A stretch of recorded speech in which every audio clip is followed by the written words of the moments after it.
안녕하세요. 숨니다 LBC 소장 임철웅입니다. 오늘 제가 조금 다른 곳에 와가지고 최대한 비슷한 환경을 만들어 놓고 촬영을 하고 있어요. 그래서 혹시라도 조금 조금 달라 보이시면 좀 이해를 부탁드립니다. 제가 오늘 다른 곳에 와서라도 좀 촬영을 하려고 하는 이유가 실은 두 가지인데, 하나는 본방을 보고 나서 이제 현숙님만 다루는 게 조금 죄송스럽기도 하고, 뭐 현숙님 저희 채널을 보지도 않겠지만 근데 괜히 그냥 저 혼자 좀 미안한 느낌이 좀 있어가지고 현숙님을 최대한 오늘 영상을 올려야 된다는 생각에 촬영을 좀 하려고 앉았고, 그리고 또 하나는 여기서 지금 라이브를 진행하려고 좀 세팅을 하고 있어요. 그래서 여러분들의 가장 원하는 주제로 라이브를 조만간 진행을 하도록 하겠습니다. 현숙님은 뭐라고 소개됐는지 한번 봅시다. 데프콘 원픽, 성격 인물 굿, 나이는 35세. 이 데프콘 원픽이라는 게 조금 마음에 걸려. 아니 물론 뭐 마음에 걸린다는 표현은 좀 이상한데, 저는 현숙님이 이번 11기의 태풍의 눈이 될 거라고 생각하고 있거든요. 이제 현숙님이 어떻게 움직이느냐에 따라서 많은 구도가 바뀔 거라고 생각을 하고 있는데, 그런데 데프콘 원픽? 어차피 데프콘님 출연자가 아니잖아요. 약간 연막작전 같기도 하고, 솔로 나라에서 별다른 일이 없는 건가? 그런 생각이 드는데, 물론 뭐 이거는 좀 봐야겠죠. 예를 들어서 데프콘 원픽이다 그러면 그전에는 이 솔로 나라에서 이제 활약을 많이 했던 분들, 약간 이런 느낌일 수도 있으니까 이건 좀 지켜보자고요. 글로벌 패션 스포츠 브랜드 소싱팀 2년차 과장, 직장 생활을 벌써 10년이나 하셨고, 그리고 과장을 단지 2년이 되셨어요. 이 현숙님의 태도나 화법이나 이런 걸 보면 굉장히 자신감 넘치는 커리어 우먼의 느낌이 나죠. 사람을 관리해본 느낌이 나요. 시원시원하고, 약간 윗사람이든 아랫사람이든 조금 선호할 만한 그런 성격들을 좀 보여주는 것 같아요. 근데 물론 윗사람이나 아랫사람의 성격 영향이 있지. 나 같으면 이런 직원을 되게 선호하거든요. 위에 있든 아래에 있든. 그런데 이런 분을 불편해하는 사람도 꽤 있죠. 작은 말에도 상처를 받고 말마다 의미를 부여하는 사람들 입장에서는 현숙님 같은 캐릭터가 싫을 수 있지. 현숙님 좀 주도적인 캐릭터란 말이에요. 그러니까 뭐 이것도 좀 더 지켜봐야겠지만, 뭐 디스크 모델로 따지면 D형에 가까울 것 같아요. 아니면 I. 두 가지 중에 뭔지는 좀 더 지켜봐야 되는데, 같이 일을 안 해봤기 때문에. 그러니까 디스크 모형은 어쨌건 두 가지 축으로 나누는데, 하나는 이 사람이 일 중심이냐 관계 중심이냐 이걸로 나누고, 하나는 뭐좀 단순화시켜서 외향적이냐 내향적이냐 나누는데, 확실히 내향적인 쪽은 아니죠. 내향적인 쪽이면 뭐 신중형이나 안정형이 있는데 이제 그쪽은 아닐 거란 말이에요. 외향적이고, 그리고 지금 여기에서는 어쨌든 일로 만난 사람들이 아니지만, 그러니까 외향적이면서 일 중심의 사람, 일로 보인단 말이죠. 그래서 딱 해야 될 일이 있으면 그걸 이제 좀 밀어붙일 줄 알고, 이제 자기 생각을 일관되게 밀어붙일 수 있는 사람으로 보여져요. 근데 뭐 이거는 뭐 일하는 모습을 본 건 아니니까 그냥 유추할 뿐이지, 여기 나와서 이제 현숙님의 태도로. 이제 현숙님의 화법이 모든 사람에게 환영받을 수 있는 화법은 아니란 말이에요. 이제 현숙님 같은 경우에는 어쨌건 지금 2년차 과장이면 이제 중간 관리자로서의 위치니까 중간 다리 역할을 되게 잘 해야 되는 입장이잖아요. 그래서 이런 중간 관리자가 됐을 때 어떤 사람들은 되게 스트레스를 받고 이걸 힘들어 하거든요. 물론 현숙님이 스트레스가 없을 거라는 얘기는 아니에요. 근데 사람들을 잘 다루고 자기가 나쁘게 보이지 않으면서 자기의 이미지를 잘 구축해 놓은 것 같아요. 나쁘게 보이지 않으면서 자기의 의견을 관철할 수 있는 그런 이미지. 이런 이미지들은 약간 그 사람의 외모와도 연관이 있는데, 저 같은 경우에는 조금 이런 임원 생활을 할 때도 회장님한테 좀 날카로운 말을 조금 해도 됐거든요. 그러니까 이거는 잘생기고 못생기를 떠나서 나는 좀 약간 웃는 상이어가지고, 아무튼 그래서 좋은 표정을 가지고 그렇게 얘기를 한단 말이죠. 현숙님도 그렇게 자기에게 맞는 이미지를 잘 구축해서 야 하자 해 막 이런 식으로 하면서 이렇게 밑에 사람들 잘 다독이고, 그리고 위에 사람한테도 이거 저희가 열심히 한 거예요. 그러지 말고 이거 우리 일 아닌데 뭐, 약간 이러면서 좀 좋게 하면서 주도적인 그 성향을 잘 녹여낸 게 아닌가 싶은 생각이 있거든요. 그래서 현숙님이 막 사교적인 사람이 아닌데 그런 사교적인 스킬을 사회적으로 익히면서 이런 주도적인 성향과 잘 녹여낸 사람이 아닌가 싶어요. 근데 그건 뭐 이제 현숙님이 일하는 걸 안 봤으니까 제가 뭐라고 말은 못하겠습니다만, 왜 그렇게 생각하냐면 현숙님이 이렇게 중간중간 치는 드립들이 저는 되게 재밌거든요. 근데 그게 되게 불편할 사람들이 있을 것 같긴 해. 그리고 그런 드립을 해도 되고 안 해도 되는 상황에서 현숙님은 항상 하시더라고요. 그러니까 예를 들어서 뭐 광수님이 이렇게 짐 번쩍 들어가지고 가실 때도 뭐 매너남들이셔라고 뭐 드립이라고 하긴 그렇지만 고맙습니다라고 하고 끝나도 될 거를 이렇게 어쨌건 그 순간 떠오르는 재밌는 이야기를 뱉는단 말이죠. 약간 그 구기옥수님이 가진 그런 드림의 욕심이라고 할까요? 그런 게 조금 살짝 보여요. 그러니까 이런 개그 욕구, 다른 사람이랑 얘기를 하면서 내가 좀 재밌게 하고 싶다는 그런 욕구가 주도적인 성향하고만 맞물리면 불편해하는 사람들이 많을 수가 있는데, 현숙님은 눈치도 꽤 빠르신 것 같아요. 그러니까 남의 눈치를 보는 사람은 아닌데 그냥 기본적으로 이런 분위기나 흐름을 읽는 건 빠른 것 같아. 근데 거기에 모든 사람의 입맛에 맞춰서 자기의 행동을 결정하진 않는 것 같지. 않는 것 같아요. 이제 그러니까 어쨌건 현숙님은 약간 자기 주도적인 성향이 있기 때문에 남의 입맛에 다 맞추려고 하진 않지만, 어쨌건 이 공기를 읽는 힘 자체는 꽤 뛰어나신 분 같다라는 느낌이 들더라고요. 저 이제 뭐 매너남이쇼 이거 말고도 이렇게 그 분위기를 처지지 않게 하려는 드립들이 순간순간 나와요. 예를 들어서 뭐 소주를 뭐 흔들면서 뭐 빨리 마셔, 시간 없어, 뭐 이런 표현들. 그러니까 이게 익숙하지 않은 사람들 입장에서는 불편할 수 있지. 근데 제가 누군가와 술을 마신다면 저는 되게 즐겁게 마실 것 같아요. 그러니까 그런 거지. 그리고 회사에서 이런 과장님이 위에 있다. 그러면 뭐 나한테 일을 시키고 좀 빡세게 시키고 막 말도 약간 좀 세게 하시는 것 같아도 내가 힘들 때 징징거릴 수 있는 과장님일 것 같아. 그리고 내가 만약 위에 사람이어도 이 친구한테는 회사 사정 솔직히 얘기하면서 야 이거 좀 해줘라고 부탁할 수 있을 것 같고, 그리고 이거 네가 좀 맡아서 좀 해줘라고 하고 인파워먼트를 줄 수 있는 이제 그런 사람인 것 같아요. 믿을 만한 사람으로 보일 것 같아요. 근데 물론 이거는 실제로 일의 능력과는 다르지, 직장 내에서의 그런 스타일이 아닐까라고 이제 보여진다라는 거죠. 뭐 이제 상철 씨가 영숙 씨랑 얘기를 할 때도 뭐 영숙 씨 목소리가 궁금해서 이런 말 할 때도 비겁한 핑계네 이런 얘기 하잖아요. 바로바로 이거 확 질러버리지.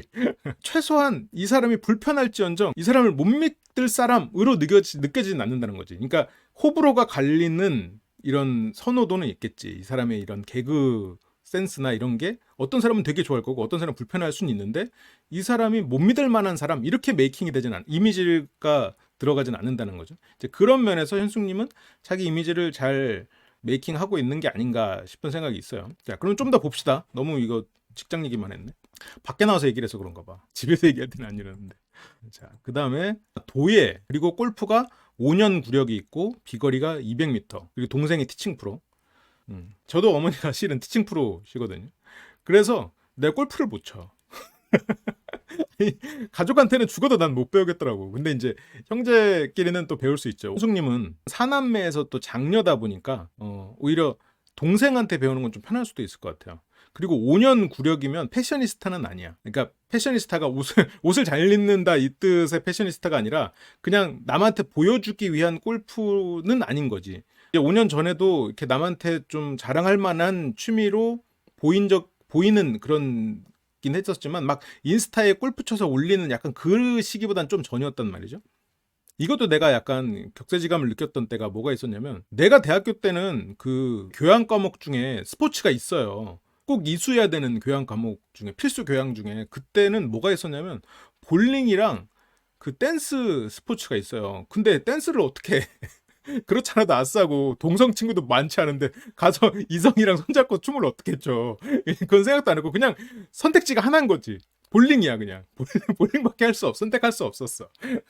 나가 내 친구들도 다 공돌이니까 다 그냥 뭐 다 볼링 가는 거지 뭐. 그 중에서 이제 한 명 정도 거기 이제 댄스 스포츠 가가지고 남자끼리 이제 춤추다 오는 거지. 남자끼리 춤추면 뭐 성적도 잘 안 나왔던 것 같은데, 아무튼 뭐 어쨌건 우리 때는 그랬는데, 내가 대학에서 학생들을 가르칠 때는 골프가 있더라고요. 그 교양 필수 중에. 그래서 야 참 시대가 많이 변했다 생각했어요. 근데 내가 그때 대학에 있을 때가 언제야? 그러니까 내가 대학에서 애들을 가르쳤던 시대가 벌써 막 10년 전에서 한 7년 전, 뭐 이때 왔다 갔다 하는 그때 전이니까 벌써 오래 전이긴 하네요. 그러니까 그때 이제 골프가 대학 과목으로 들어왔을 때니까 이렇게 비즈니스에서 골프가 필요하다라는 시점이긴 했었네요. 그 이유긴 하겠다. 5년 전이면. 그래도 어쨌건 그 일반 사람들이 막 자랑거리로 인스타에 올리기 위한, 그래서 그냥 나는 취미가 골프예요 라고 하기에는 조금 더 전문적으로 진짜 취미답게, 그러니까 정말 좋아해서 시작을 쓸 가능성이 있죠. 그리고 비거리 200m는 진짜 열심히 한 거야. 골프를 못 치지만 저 같은 경우에는 이제 한 50m 나가죠. 그것도 막 곁다리로 해가지고. 그래서 골프장을 뭐 몇 번 가보지는 않았습니다만 골프공을 여러 개 들고 가요. 그래서 이제 옆으로 나가면 그냥 새 공을 놓고 또 치고 뭐 그냥 그렇게 했던 기억이 나네요. 옛날에 사업할 땐 이게 뭐 가자고 하면 안 갈 수가 없는 그런 상황들이 있으니까. 근데 또 못 치는데 또 따라가면 민폐니까 그냥 공을 여러 개를 갖고 가고 거기 이제 캐디분한테 얘기를 하죠. 이게 제가 공을 잘 못 치니까 그냥 공 여러 개 쓸 테니까 그냥 페이스대로 갑시다. 이렇게 하면은 좋아하세요, 오히려. 방해를 안 하니까. 못 치는 사람은 방해가 되지만 뭐 그렇게 치면 방해가 안 되니까. 어쨌든 그런 기억이 나네요.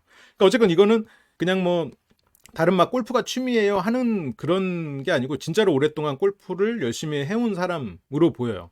그러니까 현숙님이 그러니까 주도적인 성격에 어울리게 좀 고집 있고 자기가 좋아하는 거를 좀 파고드는 그런 성격이 있는 걸로 보여요. 그러니까 열심히 하는 사람인 거지. 어떤 것이든 결과를 내기 위해서 열심히 하는 사람일 거로 보이는 거죠. 그러니까 현숙님 외모는 되게 뭐랄까 여기서도 보면 인물 성격 굿이라고 한 것처럼 되게 세련되고 트렌디할 것 같지만 물론 골프를 그냥 트렌디한 취미를 하고 있는 약간 트렌디함을 추구하는 사람으로 보기에는 그렇게만 볼 건 아니라는 거죠. 골프란 단어만 보면 좀 그렇게 느껴지지만 실제로 이제 골프를 접한 현숙님의 그 접근은 상당히 열심히 했고 그리고 정말로 운동으로서 한 것처럼 보인다라는 거죠.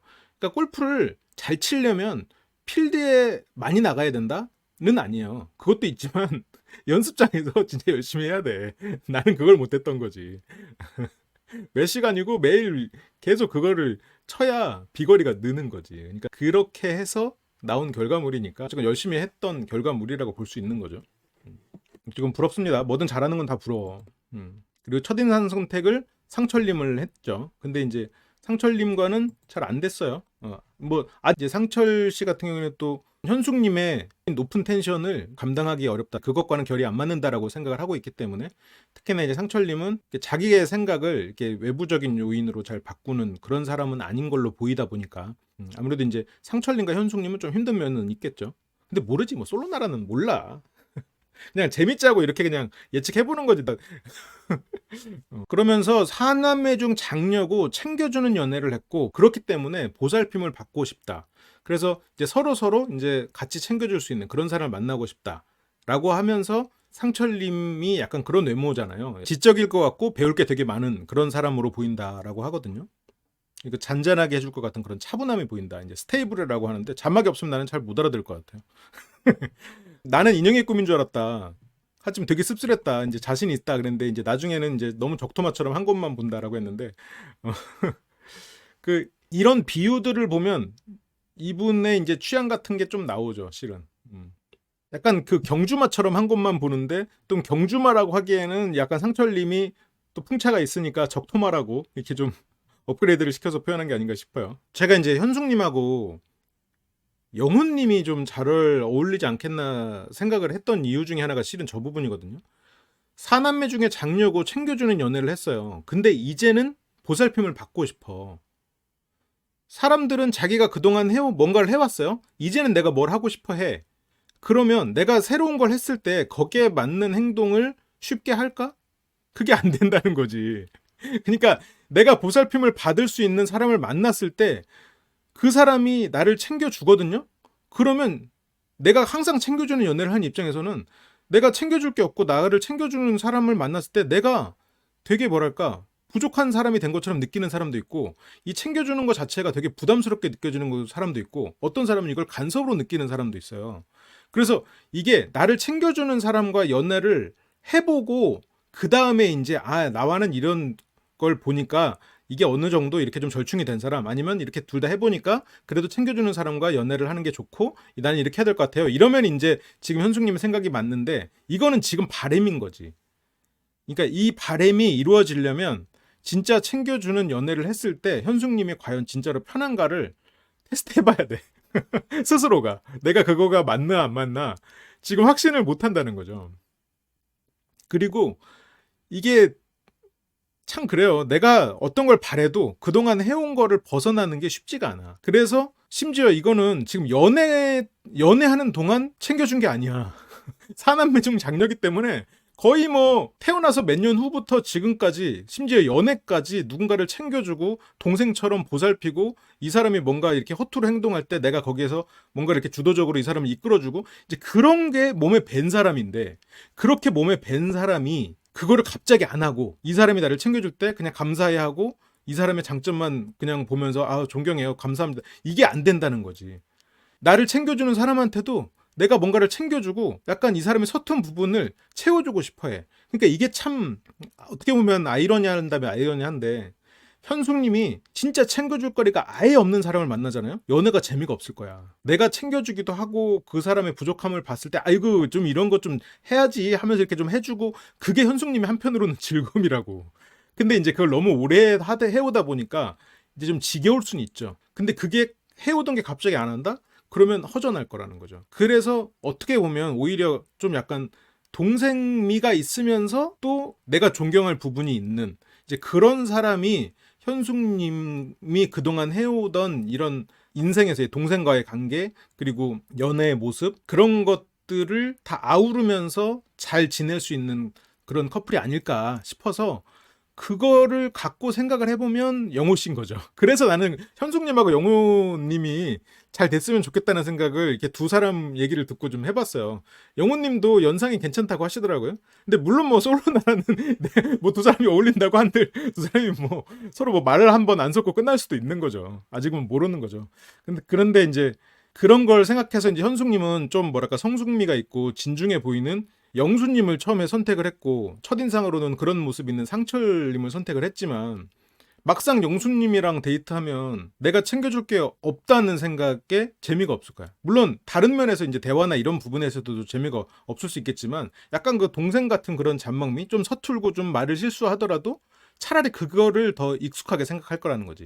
지금 여기 처음 와서는 머리로는 이제 성숙한 사람 만나야지 가볍지 않은 사람 만나야지 이렇게 하지만 가벼운 사람을 좋아한다는 뜻은 아니에요. 근데 그런 면도 있는 사람이 현숙님이 편하게 만날 수 있을 거라는 거죠. 그래서 저는 이제 뭐 개인적으로는 뭐 현숙님과 영호님 코인을 샀는데 모르죠. 이 코인은 아직 뭐 상장되지도 않을 가능성이 있어. 그래서 이제 저는 이제 영호님 얘기를 할 때 이제 현숙님 얘기를 한 거였었어요. 근데 꼭 사람이 어떤 성향만 가지고 연애를 할 수 있는 건 아니니까. 그러니까 항상 손이 가는 사람을 만났다고 한단 말이에요. 그런데 우리가 이제 계속 반복되는 어떤 일은 우연의 일치일 수도 있지만 나의 무의식이 의도한 일일 수도 있어요. 그게 우리가 어떻게든 그걸 만들어내는 상황일 수도 있지. 그런 사람한테 더 끌리는 걸 수도 있고. 그리고 뭐 아닌데요? 그런 사람만 나한테 고백했는데요? 물론 그럴 수도 있지. 근데 그런 사람들이 나에게 고백할 수 있도록 내가 좀 그런 사람들을 좀 편하게 대했을 수도 있는 거고.